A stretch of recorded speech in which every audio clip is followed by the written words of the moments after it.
Good morning, everyone. Pleased to see you all, and thank you for spending your morning with us here. I hope you're having a good Davos so far. And welcome to this event, The True Value of Safe Water, Measuring the Social Impact of Clean Water to Drive Financial Commitments. My name is Jonathan Birdwell. I'm Global Head of Policy and Insights at Economist Impact. Economist Impact is a sort of think tank within the Economist Group, which of course is publisher of the Economist newspaper. I'm sure you're all avid readers. And I want to begin first by thanking Grundfos and Grundfos Foundation, both for sponsoring this event, as well as sponsoring and supporting the water access tool and some of the research that we've been doing together, which we're going to showcase here today. We have a fantastic panel of speakers to discuss the topic, provide context and insight on the topic of water and the economics of water. The run of show this morning is I'm going to provide a little bit of context. I'm going to demonstrate the tool that we've been developing. And then I'm very excited and pleased to welcome then Dr. Ngozi Onkojo-Iweala, Director General of the World Trade Organization, up to the stage for a fireside chat. So we're going to have about a 20-minute conversation. And then we will then bring on stage leaders from Grundfos, from the World Economic Forum, from Water Equity, from UNICEF, to provide some further context to the topic. And so just to give that bit of context, and I'm sure some of these stats you all know very well, right? You all are here because you care deeply about this topic and you work tirelessly on it. But nonetheless, to set the scene, an estimated 2 billion people do not have access to drinking water. More than 1,000 children under the age of 5 die every day from unsafe water. Women and girls who carry most of the burden of collecting water spend collectively 200 million hours each day hauling it, which often excludes them from school. The Global Commission on the Economics of Water, a research body convened by the government of the Netherlands, has estimated that investments in water, sanitation, and hygiene must be tripled to ensure universal access to safely managed water. An insufficient investment in water is a global problem. In many high-income countries, water infrastructure is aging and increasingly dysfunctional. And of course, more worryingly, in low and middle-income countries, the infrastructure can be rudimentary or even non-existent. And so recognizing WASH as a common objective, of course, is vital to improving water management strategies and reaching the SDGs, as is recognizing that investments in safe water resilience and sustainability leads to improved social and economic outcomes for communities with limited access to clean water. Yet despite an understanding of the importance of clean water on societies, there's been no universal standard for the measurement of access to safe water and how it affects societal health, equality, and sustainable social development. And so that is the aim of the tool, right? The Water Access Impact Tool that we've developed at Economist Impact with support from Grundfos and the Grundfos Foundation aims to measure the social and economic return on investment in enhancing access to safe drinking water. Very specifically, the initiative and the tool, the objectives are which you can see on the screen here, to quantify the direct and indirect social and economic benefits of investment in access to water across diverse contexts.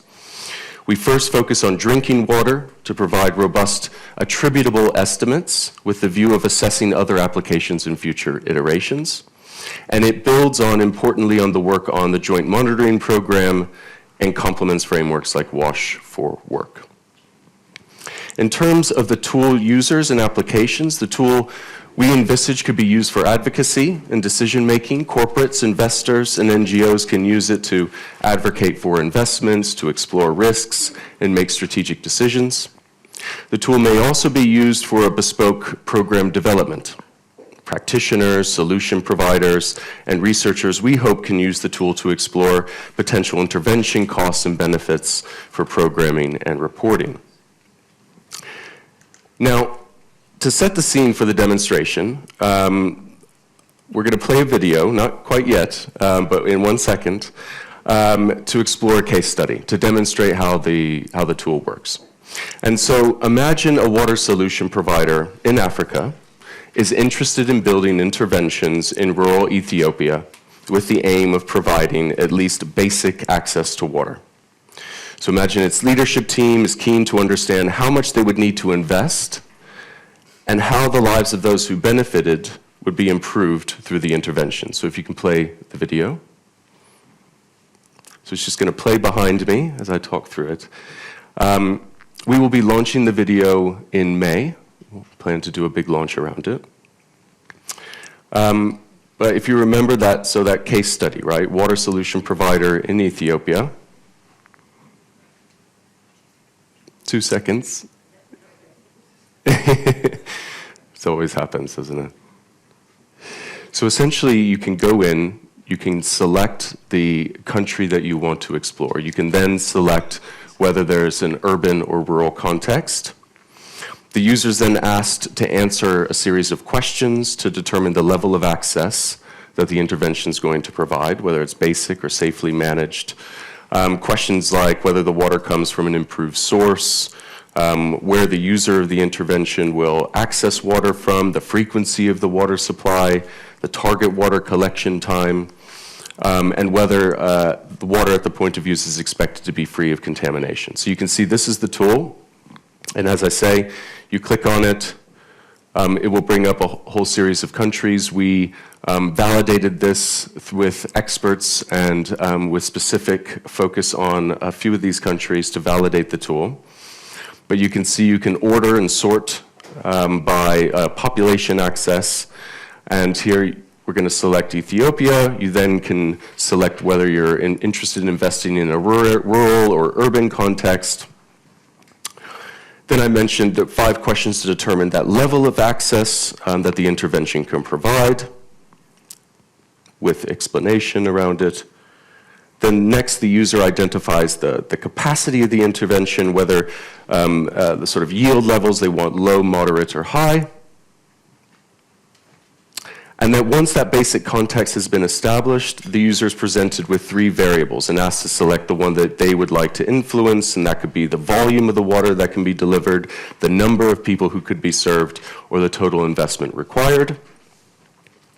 And then given the volume selected by the user, the model then calculates both the number of people who could be served and the total investment required to build the system. And then using that number of people, the model's then able to determine the social and economic impact. And so you can see here, for example, for health impacts, there were 3 sets of outcomes. You could look at avoidance of treatment costs, reduction in waterborne disease, reduced number of deaths caused by waterborne disease, and then also looking at labor market benefits and macroeconomic impacts. So ultimately, the user then, we hope, can go away with a really clear understanding of how to build a moderate-scaled intervention in rural Ethiopia that not only brings better access to that population for safe drinking water, but can also improve the health and well-being of its population and add value to the economy overall. And final point, the tool will highlight other factors relevant for the water sector investments, such as climate risk and investment climate, and we look to continue to add those components to the tool. So this first iteration will be available in the public domain, we're estimating in May. And then, as I say, there will be additional iterations. So I hope that you can see the value in that very brief demonstration. It is my pleasure to invite up to the stage Dr. Ngozi for a fireside chat. Dr. Ngozi.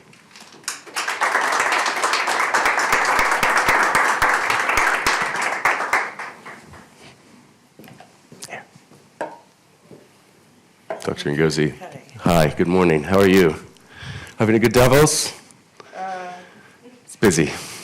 I don't sometimes ask myself, why are you punishing yourself? It's like childbirth, you forget after you've done it. Yeah, exactly. The pains, and then you do it again next year. But we're all water diehards. So. Exactly. Committed to the cause. Well, Dr. Ngozi, I wanted to start first with just maybe a little bit of a personal perspective. So as a global leader, right, with extensive experience across governance, across development. How do you personally see the intersection of water access and economic development today? Well, I come at it from a very personal level. When I was young, from the age of 3 to the age of 8, I lived with my grandmother in the village whilst my parents were studying abroad. And I had to wake up each morning before going to school when I started primary school to walk 2 kilometers to the nearest water source, a stream. We'd take a bath in the stream and then fetch water and carry it back. All this before going to school by 7 in the morning.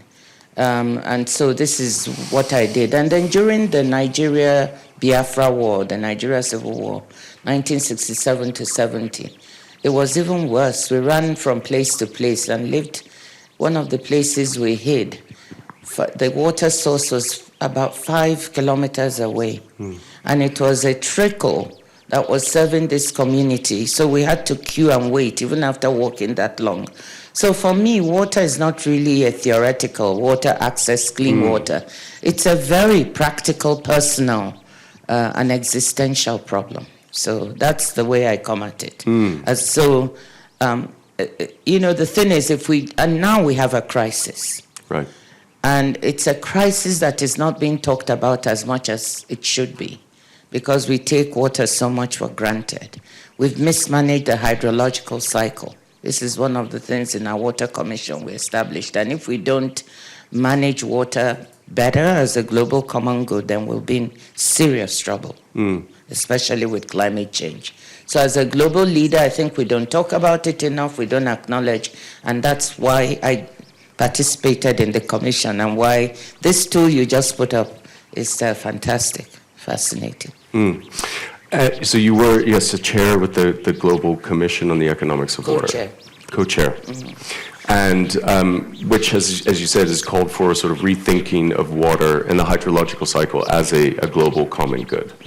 How can international trade policy support that vision? Maybe can you say a little bit about that, the importance of that, and how international trade policy can support that while balancing the interests of both water-rich and water-scarce countries?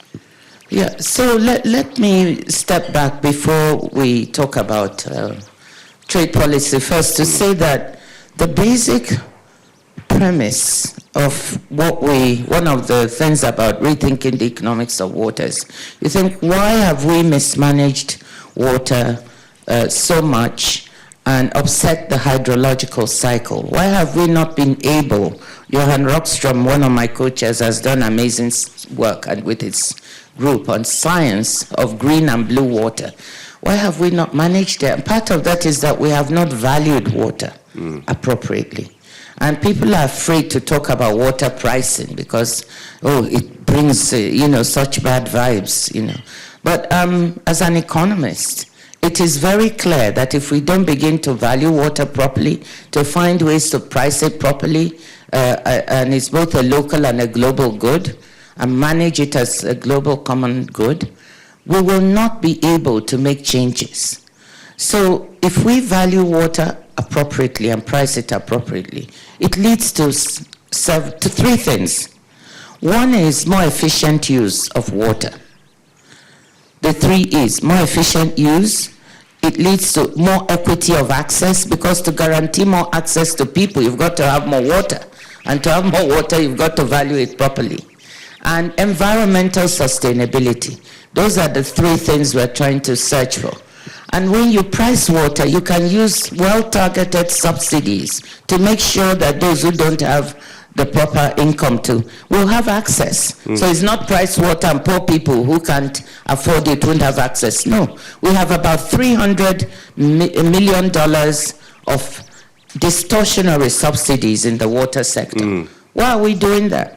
These are things we could easily reallocate to make sure that those who don't have access are properly subsidized to have access to water. So that's one of the things. If we don't do that, and then I'll come to the trade, because this is important. If we don't if we're not able to manage all this, then the costs of inaction are huge. And we estimate that in the longer term, mismanagement of water with added impact of the climate crisis could lead to an 8% loss in real global GDP in the longer term for rich countries, and double-digit losses of 10 to 15% for developing countries. So this is pretty severe when you think of those kinds of numbers. We're talking of losses amounting to trillions and trillions of dollars. So one of the things that we could do a tool in pricing water and valuing water properly is it leads perhaps to rethink, those things that we do that don't make a lot of sense. There are water scarce parts of the world, and over 50% of the world will be living in water scarce areas by 2030. But they're still doing things like growing water intensive crops in some of those areas where they don't have a hydrological comparative advantage. So one of the things trade could do is virtual water trade by encouraging those with water resources to grow the crops if the climate and other things are appropriate, and trade it to those that don't have this advantage so they can stop growing those water intensive crops. When you trade, you're trading water. When you manufacture and trade, you're trading water. So virtual water trade can help us with this issue of managing water more appropriately. So think of growing wheat, let's say in Saudi Arabia or the UAE. That ought to be discouraged because water scarcity, cost of water is so high. If you can grow wheat in other parts of the world, like Ukraine and the Black Sea region in conflict now, but that's a breadbasket which can be traded in these and discourage those areas from trying to grow wheat or be self-sufficient. You're trading water. And that's the kind of thing. Almonds in parts of the U.S. that are water scarce. So that's how trade. Oh dear. Hello? Can you hear me? Yeah. Without the microphone. Yeah, we may have to. Okay. I don't know whether it's the microphone. That's where trade Okay. Yes. can actually be a tool to help us manage water. And is that a role that the World Trade Organization can help to play in terms of reorganizing some of that activity, right? That's taking place in water scarce countries and trying to encourage it elsewhere. Well, we cannot. I don't think it's a role. We can't tell. We don't have a tool yet. You can foresee maybe in future an agreement. We negotiate agreements. But it will take some time for our members negotiating an agricultural agreement now. And that's one of the things we're actually saying, look, this is now a factor we ought to be taking into account. So using agreements, using our platforms where for dialogue and exchange on some of the toughest trade issues, we could begin to introduce some of these notions. But until you're willing and ready to find a way to get acceptance of valuation of water, I don't think you will also get. So there are tools also. You can think about tariffs, if you're, growing crops that are water intensive in a water scarce place, how do you send the signal to change this? Perhaps those goods could have differential tariffs introduced on them, but these are very new notions, and our members would have to internalize this. And water is a global good, it's a regional good, it's a local good, and so trying to value water properly will take tremendous effort at different levels, and that is a lot of work. And the World Trade Organization obviously does a lot around agriculture and food systems. Do you focus on water within some of those discussions? I think that's what we've had, an agricultural agreement, which quite frankly we've not done well at. It's been under negotiation well before my time, now 25 years, and no breakthrough, and we're still stuck. We've been able to get another agreement, the harmful fisheries subsidies agreement, a breakthrough in negotiating that since I came almost 4 years ago. But agriculture, we're stuck. But the notion is that with the new sustainability issues before us, with the impact of climate change, with water, with the new science on water, these ought now to be factored into the negotiations in a way that was not when it started decades ago. And that would be the hope, recognizing this. And Brazil is actually trying to push some of these notions of sustainable agriculture. And so how do we manage some of our resources within the agricultural cycle better, including land and soil use. And soil is a store for green water, which we don't recognize. So yes, these notions are now coming in, and I'm hoping that we can coax members to look at these things in a different way, so that when the agreement is negotiated, it takes into account all the new notions that we need to. And does the Commission calls for a water pact? Is that correct? Yeah. Yes, a global water pact. Yeah. So what the Commission has now concluded, what are the steps that can be taken towards that aim? Well, we're thinking about, since we say we need to govern water as a global common good, you can't really make a lot of these changes unless you begin to get, multilateral cooperation going on this issue. And a global water pact that would have, countries committing to certain ways of doing things, including valuing water properly as one of them, assuring equity of access to those who cannot afford it, being environmentally conscious of the way we use water. These are some of the things. And what we thought is it's concluded, but the Secretary General has been briefed, and his office, on the work of the Commission. And there's he's appointed a new water envoy, the former Foreign Minister of Indonesia. And we've been working, the CEO of our commission, Henk, has been working with her and trying to pass on these notions so that some of the recommendations we make can be taken up. And so that's the direction in which we've been moving. And even though we've concluded, you can see we all have day jobs. The four co-chairs are Tharman Shanmugaratnam, the president of Singapore, who is here at Davos, Johan Rockstrom, who is also here, and Mariana Mazzucato of the University of London, and myself. And we continuously are continuing to talk about this, to present this, to have dialogues, to move forward some of these key recommendations. So we hope the UN Secretary General's Water Envoy, whom I've met with to discuss some of this, will carry on some of this work. What about the role of the private sector within this? Obviously, governments are facing public debt pressures. The private sector obviously has a clear role to play in terms of investing in water-efficient technologies and infrastructure. What role do you see them playing in this issue? Huge role. I mean, this is not a problem that can be solved by governments alone. It's not a problem that can be solved by local communities alone. Although our solutions, we very, very strongly recommend, of course, the involvement of communities, of youth, of indigenous peoples who know how to govern water and water rights. But so the private sector is key for various reasons. They are the ones that, innovate, who have come up with the technology. So we also advocate very public-private partnerships.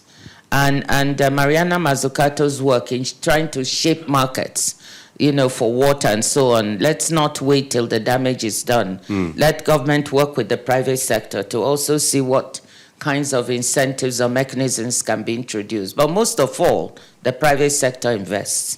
And we have a huge financing gap in terms of what we need, about $1 trillion a year. Water infrastructure, you showed, is really broken and is not invested in the way it should be. This $1 trillion a year financing gap, only about 30% of that is available now, being spent.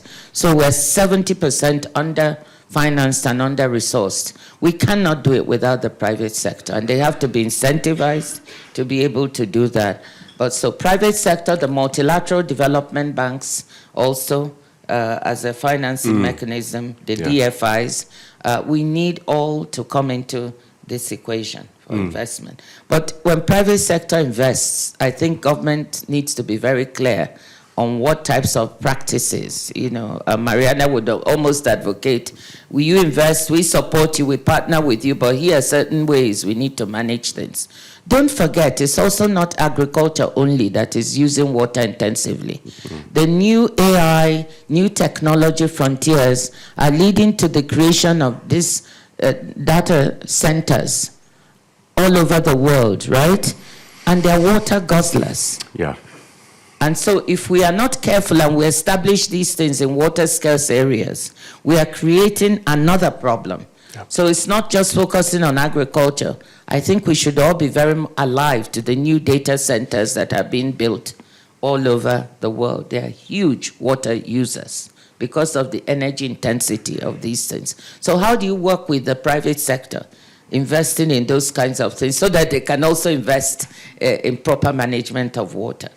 Yeah, I was going to ask you a little bit about technology. I'm glad you made the point about AI and data centers. I was in a conversation yesterday about sort of AI sovereignty and how do you ensure that developing countries aren't left out of the AI wave that's happening. But at the same time, if you try to build those capabilities there, you're right, you're building data centers in places that might not have the water to be able to cool them. So there's that kind of more concerning side of technology development and the impact on this issue. But also, what do you think about technologies around desalination or AI sort of driven water management systems? Do you hold out much hope for those? Do you see them playing a role in certain areas? Yeah, I think AI in Singapore and others have shown that this can really help with more efficient water management. So I think it's a positive tool in that sense. And we should use it to help us maximize efficiency of the way we manage water. I think Singapore is a good example of that. But at the same time, we ought to pay attention to this. I mean, there are developing countries that have a comparative advantage. In fact, in Africa, it's been shown that there's shallow groundwater, some of the new discoveries, shallow groundwater sources in many countries that if we manage them properly, could really lead to sustainable agriculture on the continent. And some of those, Kenya has geothermal resources so it can manage data centers, for example. So if you find where you have this water resource or where the water resources are abundant, you can have a win-win solution. It's just that I'm not sure that many countries are rushing in to invest in this in a big way. And I don't think that water is really being consciously taken into account. So just as we start to wrap up here, I just want to focus a little bit more on kind of policy priorities and future outlook. And you've obviously mentioned many things that you think we need to prioritize and that need to happen. But if you could identify sort of 3 immediate policy priorities for governments and international organizations, what would those be? Well, my first and topmost priority is the proper valuation of water. Yeah. I have to say that because I think it's at the root of everything, and we shouldn't be afraid to talk about it because it's like a taboo topic in certain countries, and civil society organizations shoot at you, but you're not saying price water and price people out. The opposite. Price and properly value it to make it more accessible and subsidize those who don't have. That's a top priority. Saving lives with equity, that 1,000 children under 5 die a day from lack of access to water is unacceptable. Quite frankly, it's unacceptable. And so we need to solve for that. I don't understand how we can send rockets to the moon and we in this world allow children to die. So for me, the social and health impacts and the inequity of access is a top priority that I think we really need to pay attention to. And then the third thing is looking at the costs of inaction. I think is a top priority for governments, because you cannot focus minds. You need to focus the minds of government and the private sector on what would happen, because private sector activities in that 8% loss of global real GDP in the longer term, it's private sector activity involved, it's government activity. So if we don't focus on the real losses that we're going to encounter, then we won't take action in as timely a fashion as we should. So I think those are three priorities. The human one of equity of access, saving lives, making sure people have the necessary amount of water they need. We actually talk about, it used to be 100 to 150 liters per day, I think, for normal use. But when you factor in everything you need as a human being, we've recommended about 4,000 liters of water a day to be looked at. We need to focus on saving lives, especially children's lives, valuing water properly, avoiding avoidable economic losses for the globe. And obviously, amid all the challenges and the very... financing, mobilizing financing. We'll give you a chance to make that point one more time, but also just amid the sort of very, as you said, completely unacceptable and very grim statistics and the challenges, is there anything that gives you hope about solving the water crisis? Any success stories that... Well, I think there are success stories at local level and at national level of how water-scarce countries have tried. You had asked me about desalination, and I didn't really say it's a very costly approach. But if we can find cheaper technologies, I think Singapore is a very good example of having to find ways, to both through technology, through proper governance, through proper pricing with appropriate subsidies. That is a success story in trying to do this. At local levels, we have examples in places like Cambodia. We have seen that there are countries and communities that can solve the water problem in a way that is respectful of local communities and individuals, as well as national priorities. So maybe we should be looking more at best practices and how to share those. So they are success stories. They're just not very well known. Yeah. Well, Dr. Ngozi, thank you so much for coming and being with us here this morning and sharing your insights. Thank you. Really appreciate it. Thank you. Thank you very much. So I'd now like to invite up to the stage our other panelists. We're just going to do a little bit of rearranging here. So if I can please invite up Paul Du Jensen, Chief Executive of Grundfos. Whoops. And I will scoot over here. Yeah. All right. Anna Huber, Project Lead for Innovation Ecosystems at World Economic Forum. Carla Haddad Mardini, Director of Private Fundraising and Partnerships at UNICEF. And Gary White, Co-founder, Chairman, Chief Executive of Water Equity.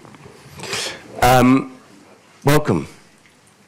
It doesn't matter. Why don't you sit here? Yeah, thank you. Excellent. So, very interesting points made by the Director General, obviously, and please feel free to weave in any thoughts and reflections on those in your answers. But Paul, I want to come to you first. Grundfos's goal is a very ambitious goal to provide 300 million people with access to drinking water by 2030. Given that we're sort of 5 years out from that goal and from the SDGs, where are we now? Where are you now? And how optimistic are you about achieving that goal? Thanks for that, Jonathan. Good morning, everybody. Pleasure to be here. Thanks for joining. Can I just say that it was very inspirational to hear Dr. Ngozi. Super inspirational, and I can only encourage many of you to go visit Africa. Some of her stories from the past is still very much alive, and once you've gone, you've been there, you certainly come back a changed person, and you will never take water for granted again. So, our journey in Grundfos with the 300 million obviously starts with the fact that as we also shared earlier with the stats, that more than 2 billion people lack access to clean drinking water. We feel like in Grundfos, with the technology that we have and the heritage we have, there's an obligation to do something about that. So we basically, in 2020, we set a target to reach 300 million people. So you can say, where did that come from and how are you going to do that? That was a little bit like, let's put the man on the moon, thinking a little bit, but also with the technology and the partnerships and working with many great partners, then we thought that'd be accomplishable, but very difficult. We are now, today, we are proud to say that we have reached 51 million people, and then you can imagine our goal in 2030 to reach 300 million is still quite a ways to go, and I think that it definitely requires different thinking than just business as usual. So we simply need to collaborate in a different way. We need to bring financing into the place. We need to think differently about the projects, etc., in order to achieve that. But we are at 51 million here now. But we can do a lot more together. Yeah, absolutely. And in terms of Grundfos yourself, right? In terms of how does Grundfos approach its own social and environmental impact and footprint, and how do you think businesses should be thinking about balancing the use of water from different economic activities and drinking water and sanitation? Yeah, thanks for that, Jonathan. I think this is more leading towards taking your own medicine, right? And just looking at the right stats here on this, we have reduced our own water withdrawal because we also take the obligation. So reduced that by 48% since 2020, and that is significant for us to actually show that is possible.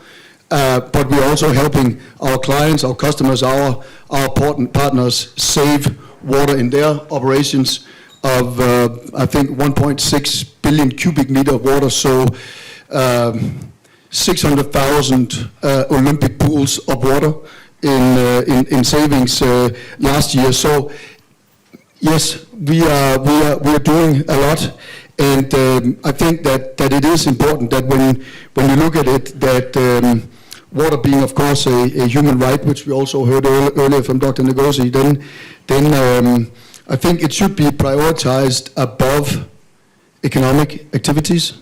But yet again, I think it goes hand in hand, because once we start solving some of these water issues, of course, it then will help some of the economic challenges and climate resilience and avoid flooding, contamination, etc. Yeah.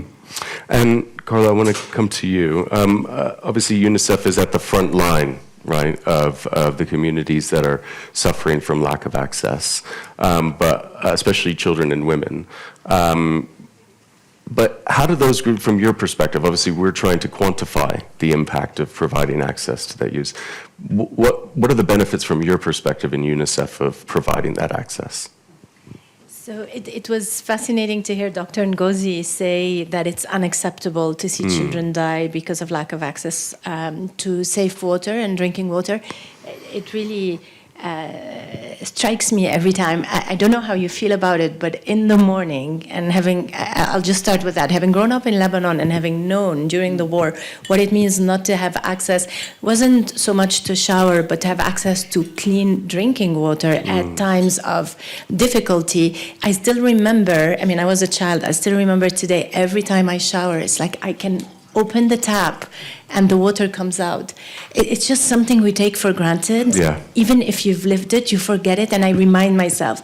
So bringing it back to UNICEF, I just want to share with you that a year ago, I was put under pressure and duress by climate activists for good reasons. So they were challenging UNICEF on our water trucking operations in times of acute emergencies.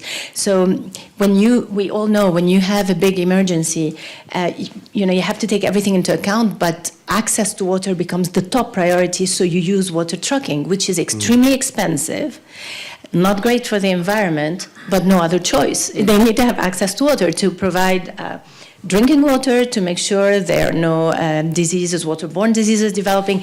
We know all the benefits of that. But then we're put under pressure. And I think about it, we tend to forget the linkages between these acute emergencies we're dealing with, many of them man-made, armed conflict, that create those situations when it comes to access to safe water and affordable water. At the same time, yes, it's about going to the moon and thinking space and cybersecurity and all those things, but we're still dealing with more than 400 emergencies around the world that put an additional strain on water access. Yeah. At the same time, UNICEF, with all the other agencies, are looking into the development reversals we've had since the pandemic. And we know that you will not achieve food security without water security. So we need to deal with the long-term challenges of development, but the reality is we're stuck in very basic operations of water trucking that are not great for the environment. And we know that more than 2.2 billion people don't have safe access to water, and 600 children today do not have access to safe water. It's a huge challenge in terms of the pressures it creates, and also the inability of the global system to tackle such a basic need that has repercussions, multi-sectoral repercussions. Yeah, and obviously you're working in, you mentioned like conflict areas, areas of acute sort of disaster situations, and to sort of be able to, that sort of immediate providing water immediately, right? But then it's also about how do you build the capacity of those local communities to be able to manage and maintain water systems effectively. So is UNICEF focusing on that? Can you give an example of some of the things you're doing there? Absolutely, and it's so UNICEF in the UN world and jargon, we're sector lead on water and sanitation, but we don't do it alone. You work with all the other agencies, the multilaterals, the NGOs, the local communities, and an entity that is essential in these situations, the water boards, the local water boards, to make sure the minute you have an emergency, you're already planting the seeds of development, you're building for resilience so that they can sustain the multiple shocks that they will have. So investing in the local community is one thing, but the water boards, the people servicing the water boards, the municipalities, the local infrastructure around local boards, water boards is essential. And we've seen situations in Syria and elsewhere where those relationships do pay off when things go wrong. So it's not about, water trucking is really the first hours, the first days, but no one wants to stay in a water trucking situation. You immediately need to move into more sustainable solutions, and this is the piece of work that is essential in creating systems that are more resilient. So we need to start everywhere now to make sure it's ready, and not to mention climate-induced emergencies and all the shocks that come from that. Yeah, and obviously you mentioned the global systems. I want to zoom out a little bit and come to you, Anna, and maybe can you sort of give us a sense of some of the key trends that are taking place at the kind of global level? I know WEF does their global risks report every year. To what extent are these issues sort of coming up there? What are some of those key trends? Sure. So I might split into three different ones. So first, we've seen a shift in public awareness. So I always, when I talk about water, I try to make it as easy as possible for people. So I say too much, too little, too polluted. So when it comes to too much, we have seen floods now all around the world, but particularly now recently in Europe. We've seen it in Valencia, in Spain. I'm from Vienna, from Austria. We had floods in Vienna, which we've never seen before. We had to close our subway stations. Too little, we've had droughts, of course, everywhere. They're the usual suspects of countries, but now also in the so-called global north, we have droughts, right? Italy, France, but also Scotland, which we all would think is a very abundant country. And then too polluted, which is also was part of our global risk report. Pollution being one of the top risks in the world, and water pollution was also given a shout out. We had even a panel yesterday with Paul on water pollution, and one of our startups came. And even in the Swiss news last week, in German Swiss news, everything was about PFAS and PFAS pollution. And I always stress that point. People think when a country is doing well, the water isn't as polluted. But actually, the more industrialized a country is, the more polluted is its water. And so I think people are waking up to that. The second is there's been a shift in water communications. we've done such an effort from my team and in the World Economic Forum to change how we talk about water. So there's a lot about valuing water, but I'm coming always like, how do we talk about water? How do we position it? How do we say it's also an opportunity, not just a stress? And de-jargon the sector, declutter it. It's too much engineering conversation and people cannot relate. So how do we make water approachable? And the third is there's a shift of new players entering the sector, and that's very exciting. We have climate investors approaching us saying, I want to understand water. Through the UN Water Conference in 2023, where over 10,000 people came to New York, there's been more players interested in understanding what is water. So even our work, so I run a 5-year, 15 million project with HCL Tech, which is an Indian company, nothing to do with water. But they got excited and interested in water. So we're looking to see more of those people entering the sector. And so to pick up on some of those points, bringing more people into the sector, the role of the private sector, I know you do a lot of work on sort of early stage innovation. Maybe you want to talk a little bit about Entrepreneur Innovation Initiative and what you saw there, because it sounds like you saw quite a big response of different entrepreneurs wanting to set up companies to address water issues. Yeah, so indeed, we launched it at the summer Davos 3 years ago. So it's, as I said, a 5-year project. The company behind there, really, it's a passion project. So it's great to give us really the space to drive where we think the water issues are. And we have seen more early stage startups working on water.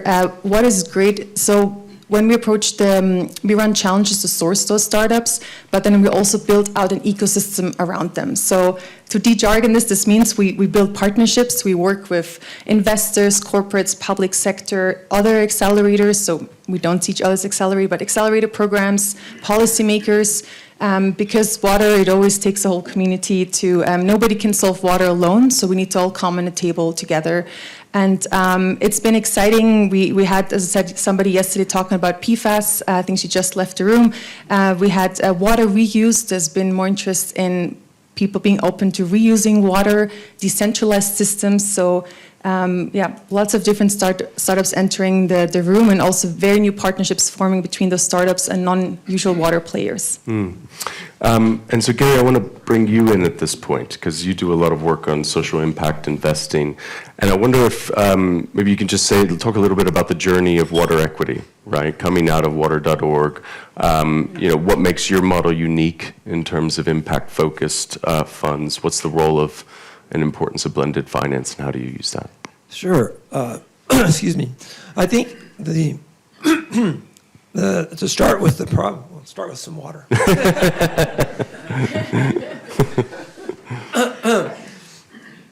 Starting with the problem and then working towards the solution.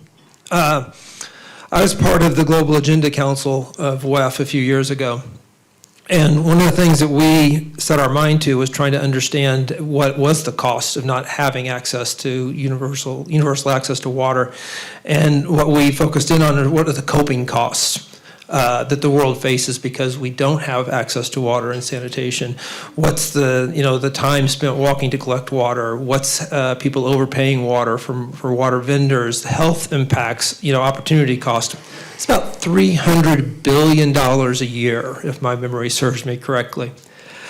Well, we also knew if we could apply $300 billion a year to the problem, we could probably have it solved in several years, right?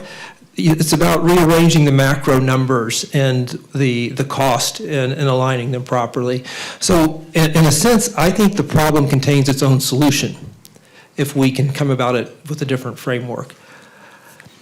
And it all starts with value creation. We're talking about trying to measure the value. The people who understand the value of water the most are those women who are spending 200 million hours today walking for water. I've met women who are spending 25% of their income to buy water from a water vendor, not even good water, because they don't have access to the pipes because they can't afford to pay a connection fee to get access to the grid. These are people who intrinsically understand the value of water. And for us as water.org, we started off as philanthropic capital only, but what we realized was there's never going to be enough charity in the world to get this problem solved. And so we started asking these questions about value creation and where's value created. And we started with the women that we work with through our local partner organizations. And we said to the finance sector, particularly microfinance, you know, why wouldn't you make a loan to a woman for a water connection or a water filter or a toilet or a rainwater harvesting system? And this incredible financing network that serves the poor around the world said we're not going to touch those loans because they're not about creating a business to be able to have cash flow and repay the loan, so they're way too risky for us. And so we understood what was happening in terms of value creation, so we took it upon ourselves to nudge the financial sector towards water and sanitation for women living in poverty, and said, we will work with you as a financial institution to help you market these loans, to help you have the technical assistance you need in order to make these loans and make good loans that'll be repaid. And so what we then did was to create what we call water credit. And that was to allow poor women to access finance for their solutions that they want. And this is where it gets back to value creation. We know if a woman is taking out a loan for something, she knows it's going to create value for her. And so there's kind of almost this surrogate measure of value that we can see when this happens from the bottom up. And so that program has now resulted in us having a network of about 175 financial institutions around the world that now have benefited from our programs of technical assistance and grant support to begin lending. They've reached 73 million people with access to water. They have catalyzed $6.3 billion in financing from the bottom up for household level loans so that people can get the solutions that they want. And those loans are repaid at a rate of 98%. So that's the problem in the start of the solution, understanding where value is created and working backwards to the capital markets to begin to deploy the capital. So our goal became to create the financial plumbing that would connect the capital markets with women making a few dollars a day who are incredibly good credit risks and who are getting multiples of value out of their loan. When they get access to water, they're no longer paying vendors, they're no longer walking, they're working and repaying loans. And so with that initiative, we also recognized that there was a need for more wholesale capital to go into these financial partners. I didn't know if you guys know or not, but Matt Damon and I were the co-founders of Water.org. And so we were in India riding around back in 2015, meeting with these financial partners and saying, what's holding you back from doing so much more? And they said, we need more consistent access to capital that's affordable so that we can scale up these loans. And that's when Matt said, we'll go raise some capital, I'll put in the first $1 million, we'll create a fund to be able to then provide wholesale capital to them. And that's what we did. That was the genesis, to get back to your question about water equity. And so after that fund worked, we then said we are actually going to stand up the world's first asset manager that's dedicated exclusively to water and sanitation in low and middle income countries. And that became Water Equity. And so now we do raise capital in the capital markets. We have created the financial plumbing that allows investors, high net worth individuals, investors like Starbucks using their balance sheet, Microsoft uses their balance sheet, Caterpillar uses their balance sheet, Reckitt uses their balance sheet to invest in our funds. And then we give them a competitive financial return on their investment, and we reach millions of people with access to safe water and sanitation. And so that is kind of the completion of this. So I think that's key, is that there is a way to understand the value that's created. There is a way to connect it to the global capital markets so that this can work for everybody. And Dr. Ngozi was saying, basically, it's unthinkable that people don't have access to water today when we go to the moon. It's super, super unthinkable that if we can help them get water and get a financial return, it's unbelievable that people don't have access to water. Yeah. And that's the key to this, understanding this, communicating it like you're saying, because it does seem unbelievable, but we have proven it 73 million people, $6 billion in capital. And now water equity itself has about $500 million of capital across its funds that's scaling this up. Our next stop is working with infrastructure, so we'll be doing more project finance, developing infrastructure projects, because what if there are no pipes to connect to in the ground? Then we have to make sure that those infrastructure projects get to bankability, get to financial close, and once we can develop those projects, and water equity can invest in them. Fantastic model. Can I just get a time check that we... Oh, excellent. Okay. Well, in that case. We also want to invite the audience to ask any questions or make any comments. So, if you do have any points you want to make, you can signal to me. But Gary, I want to stay with you and then kind of work back on the panel.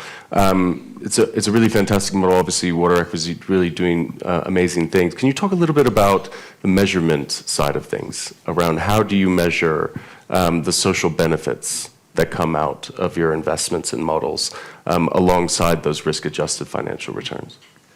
So I think at the core, we trust in the social benefit that women see in terms of their lives, and saying, okay, no one's going to take out a loan for something that they don't want, that doesn't improve the value of their life or their family. But on top of that, we do have a whole kind of analytics team, our insights team, where we do go back and we do the data collection to see how women are spending their time. Are they converting that into paying jobs? Are they repaying the loans? So we do a lot of that ourselves, but we also work with independent partners to go out and do that type of data collection to understand what is value, because it is an important part of completing the circle of why this makes sense. Yes, it's one of the best indicators is the fact that these loans get repaid. And in fact, people will take out a second loan sometimes and a third loan. There's this concept of the water and sanitation ladder, where in sanitation you might just get a basic pit latrine and you need a loan for that, but then you want to then have a concrete floor, an enclosure. And so this ability, it's not just a one and done with an NGO coming in and drilling a well or doing something and walking away. It's creating a whole financial ecosystem so that people can continue to get to that aspirational level of an indoor toilet, of an indoor pipe connection, because that's what everybody wants, right? And the key is it's valued so much, people are willing and oftentimes able to pay for it. Now, we know it's not a one-size-fits-all solution. There's going to be people in extreme rural areas, for instance, that aren't going to be bankable in this context. But as Dr. Ngozi was saying, you need to have this tariff structure. You need to target your subsidies.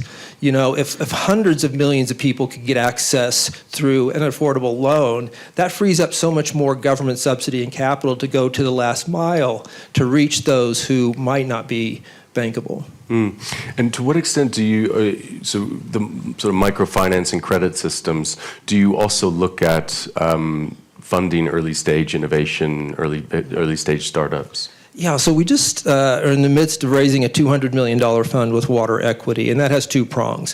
One is what I mentioned before, where we are looking to invest in infrastructure projects through public-private partnerships, but there's another prong of that fund that will invest in equity investments in growth companies that are looking at new technologies, that are looking at water loss. We've worked a lot with Microsoft on some of their tools to help find leaks and repair them. And so there is this ability to invest in some of those aquapreneurs as we see them starting to emerge, because we have to keep one foot firmly planted in the here and now, and that's basically water infrastructure. We know how to make water safe. We've done it for over 100 years, in Europe and the United States. And frankly, that technology has not changed a whole lot in 100 years, and it's still serving us pretty well. And so let's keep one foot there and get this infrastructure built with what we have now, while we put one foot into the future and figure out how to drive down the costs and increase efficiencies as we scale up the infrastructure investments. AI has a lot of potential to help us do this so much better, and we need to be on that frontier, but we also need to say, we just need trillions of dollars to invest in the hard, infrastructure that is already serving so many of us, to bring along those who don't have connections. And I want to come to you now then in terms of policy priorities, right? So how do you sort of, what are your thoughts on kind of the policy priorities, both to address the here and now and sort of the infrastructure needs, but also to support the sort of future innovators? Yes, so perhaps trends that we've seen. No, that's okay. Thank you. Hold this one. All right, yes. So trends that we've seen, and I touched on them a bit before, is the digital transformation. So with AI, we have startups working on smart monitoring. So leakage, we have like they kind of bring little robots into the pipes and can detect leakage. I think the statistic in London is 30% of water is lost just through leakage. So if you have, but then you cannot open all the ground and find the leaking pipe, right? So there's like smart tools now going underground and detecting exactly where the leaking pipe is. So there's a lot more, I'm sure, on that front happening. We have another startup working in India where they detect water pollution in the drinking water through like having a little robot there who assesses like what bacteria might be in the water. And then this circular economy where water is being reused. So we have Epic Cleantech, you may have heard of them. They're one of our startups. They have, also in terms of interesting partnerships, they now work with Salesforce in the Salesforce Tower in San Francisco.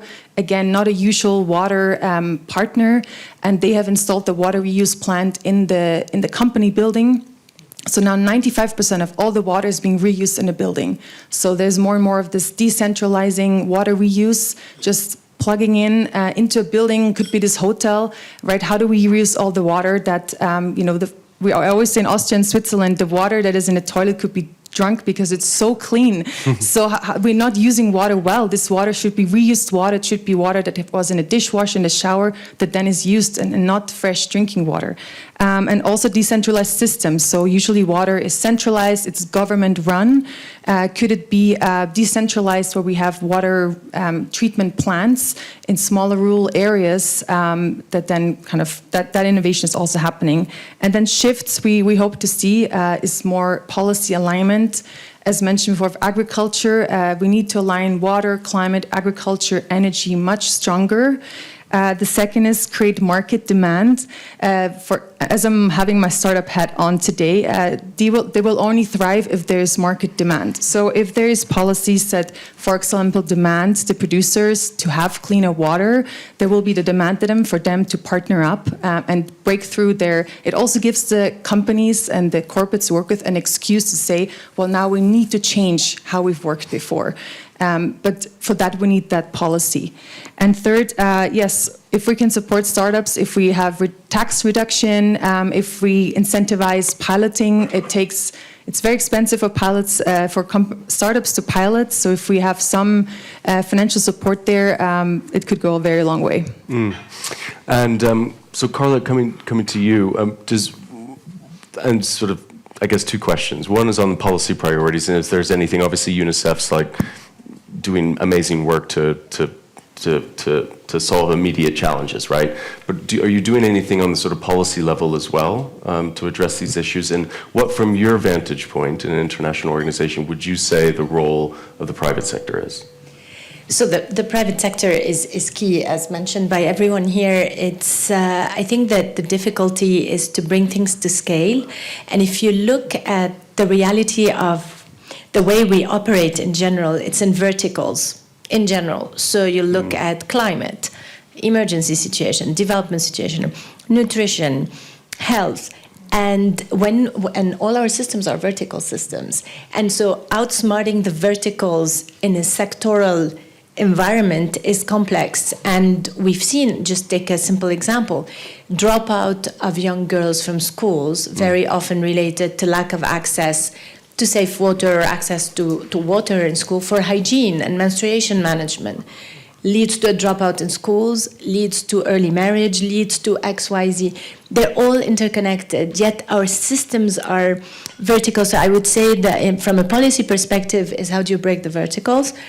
And then it's around really crowding in the private sector in an intentional way. I mean, we all say pretty much the same things. We know instinctively and also by proving it that when you have the private sector in a given multi-stakeholder initiative with skin in the game, things do happen, and the notion of profitability is important, market demand is important, all these are important. Yet it's still a little taboo. So we all pay lip service to it by saying, we need the private sector come on board. And we've had some amazing initiatives happen. One of the most recent one that gives me hope that things can happen and scale is the Today and Tomorrow initiative, which is using parametric insurance. There was a lot of work done on metrics to look into how to get funding released immediately in the first 48 hours when a cyclone hits in small island states or cyclone-prone areas, and that the funding is immediately released for early recovery, for relief, all of that. At the same time, building for tomorrow the resilience. So you have the private sector in, governments in. We had several governments into this scheme. Not getting into the details, but it only scales when you have private, public, multilaterals, not just doing a small pilot somewhere. So we actually stopped using the word pilot. At least in our team, we use inaugural project because we wanted to scale. It's like from the start, make it inaugural. We test it here, it works, scale it. And so I think there's something about the grammar we use and the language, and to outsmart the verticals, I would say from a policy perspective, is very important. I like that, outsmart the verticals. Paul, I'm going to come to you, and then I will come to the audience, so do get your questions and comments ready. Paul, maybe just to stay on sort of measuring impact. Obviously you've supported our work in developing the access tool. What is your perspective in terms of how do we address that relative lack of established standards for assessing water-related accounting and impacts, for example, compared to carbon? Thank you for that. I was afraid we're not going to talk more about the tool today because the tool is actually, at least for us, and I hope it's going to be for many others and investors, a wonderful tool. We started engaging with you, and thank you for the good collaboration that we have had in this, because we were basically lacking good data on water, and it's simply just tough to find good standards and good measures. So that's how we then engaged together with you guys to get this done, and hopefully we'll come a long way with this. Thank you for starting it out here, and I can't wait until May till we can actually start using this. But I think we need to do a lot more, and I know that I was just chatting with Gary actually earlier. You guys are also working on other algorithms and measure points, data, etc., to actually start creating some more tools. And I think it's important that we also learn a little bit from what has been done in measuring carbon, and because there, maybe we're a little bit ahead there when we talk about carbon. But it's taken 5 years to get to where we are. I think there are many things that we can learn, so it doesn't have to take 5 years to get to having measures like we have an SBTI on climate. We need this on water as well. We need a net zero on water as well. And that is, I think, a necessity to move forward. But hopefully, we can do this a lot quicker than what we have seen ourselves done. I'm really excited that water is now much higher on the agenda here at WEF, and we've been part of promoting this now for the last 3 years here.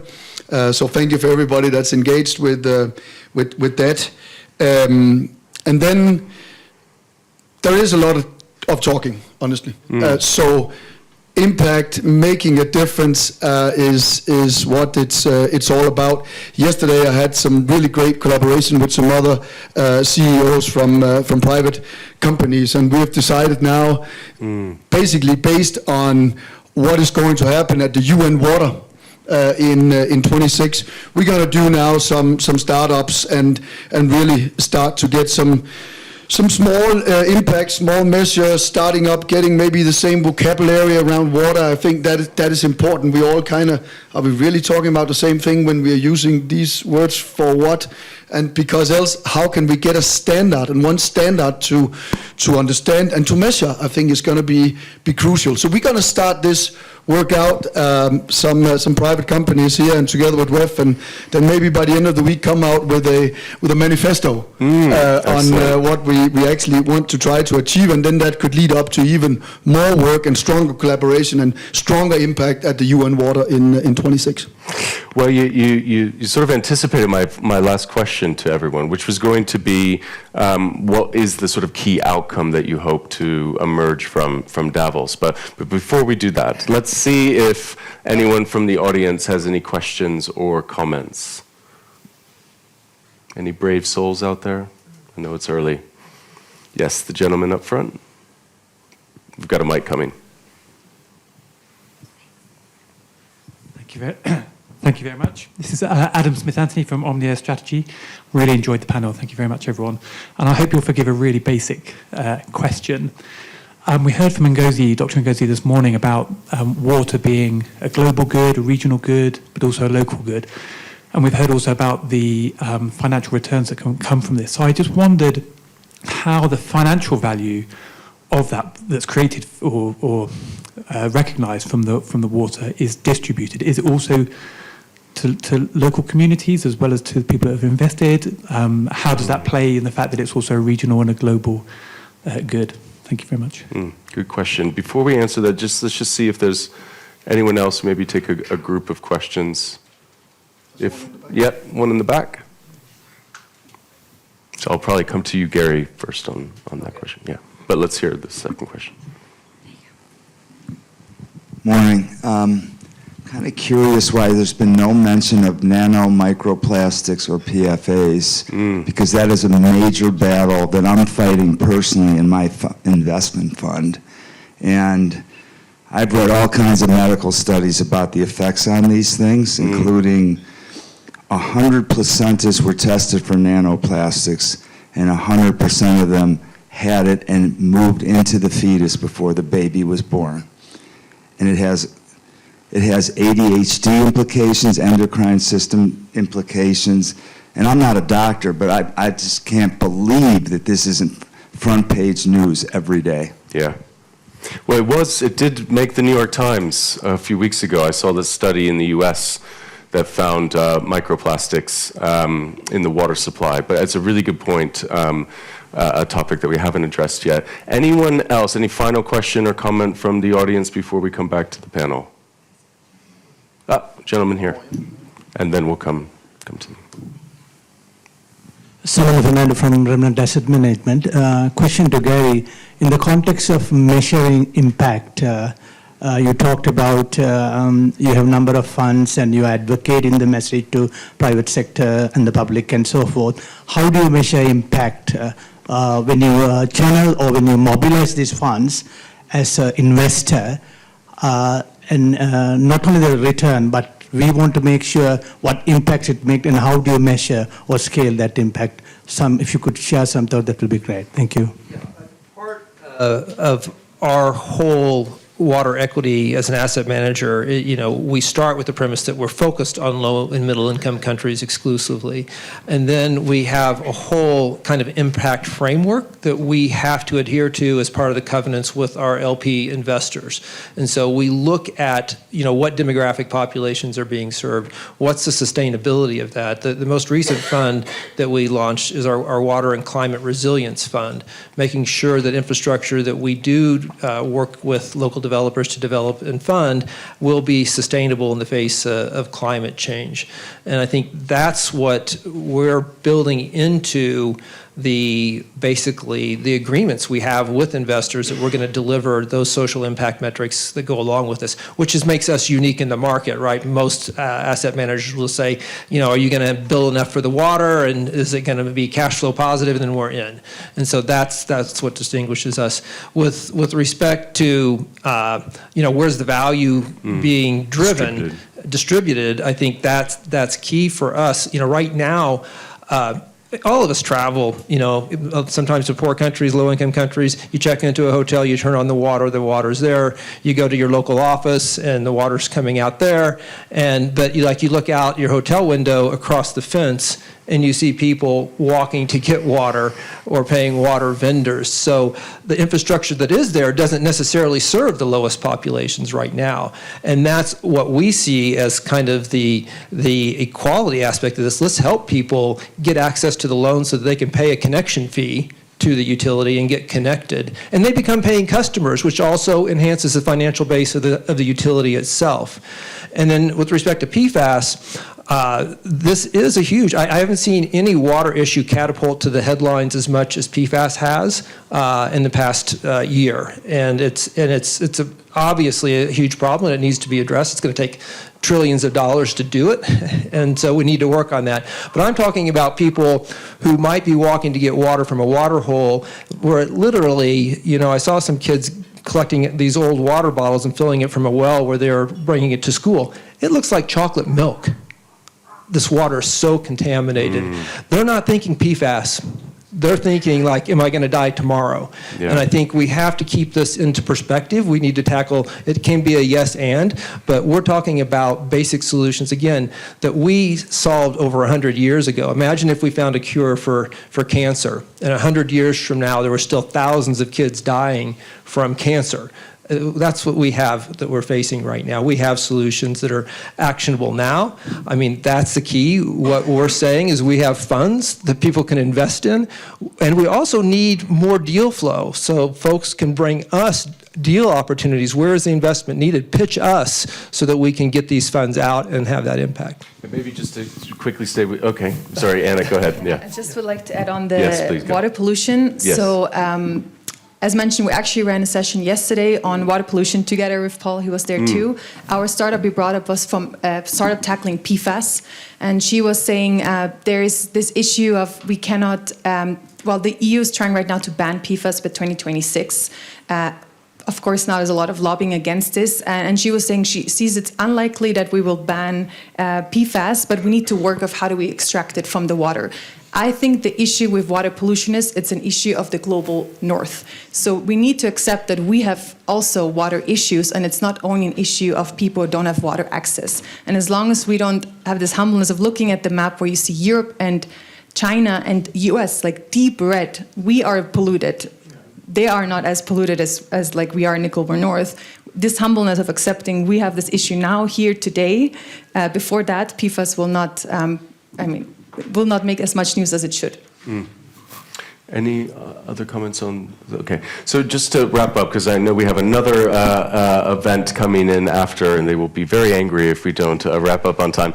But I did want to just ask about, what do you hope to emerge from this week, right? You have such an incredible group of people here this week in Davos. What do you hope to emerge? Paul, Water Manifesto, you mentioned. Gary, what do you hope to emerge from this week? Well, I hope what emerges is a recognition that we have new tools to fight this challenge and to address this crisis. And I think the water crisis is a climate crisis, but the water crisis is also a finance crisis. And if we can recognize that there are ways to put projects together, to put deals together in a way that solves for this, in a way that is measurable to the point with the tool, and being able to articulate that better, the capital markets will respond. I mean, if they see a financial return, they'll come in. And I think that's on us to figure out how do we move beyond charity, how do we move beyond subsidies. Yes, we need blended finance, and that's important, and we do that ourselves because we need that capital to kind of jumpstart the market. But if we can move beyond just that and show this, then the capital markets will respond. I'd like to see, the BlackRocks showing up to get to that scale of capital to begin investing in this infrastructure. And it's on us to illuminate that pathway so that the capital can flow. Excellent. Anna? I want to see more partnerships from the unusual suspects in the water sector. I work at the World Economic Forum, right? And really at the heart of the organization is that we're this neutral platform where people come together, companies, on a pre-competitive space and agree that if we all make this better, it's a win-win for everyone, right? So we're proud when we get Pepsi or Coca-Cola in a room or other competitors that usually wouldn't sit together, because for water, it takes the entire ecosystem to come together, and it takes partnerships outside and within the water sector. Carla? From my side, to add to what you've said, the water crisis is a child rights crisis too, if we think about it. So my plea would be to think about the multilaterals like WFP, UNICEF, big humanitarian development actors, as having boots on the ground and to use the knowledge they have, the access, the work with the communities to build up, and not to be in a business as usual. So a holistic approach to this problem and an ecosystem approach, absolutely. Any final points? So obviously a great appreciation for WEF and for getting all this established and the focus on water. I think I'm mostly worried about what we're going to do tomorrow. So when we are not here in this room together, how are we going to make that impact together? So it should be very action-oriented going forward. Yeah, absolutely. Well, just from my own point of view, just to wrap up very quickly, I think the thing that really sticks in my mind is some of those really shocking statistics, right? I have 2 young kids under 5, and the fact that 1,000 children under 5 die every day because of a lack of access to water, and that it does start with that proper valuation of water. And that's what I hope, our work together and with the tool, we can help to make a small contribution towards doing that. So thank you all very much for all your work and for taking part in the panel. Thank you, audience, and hope you have a good rest of the day.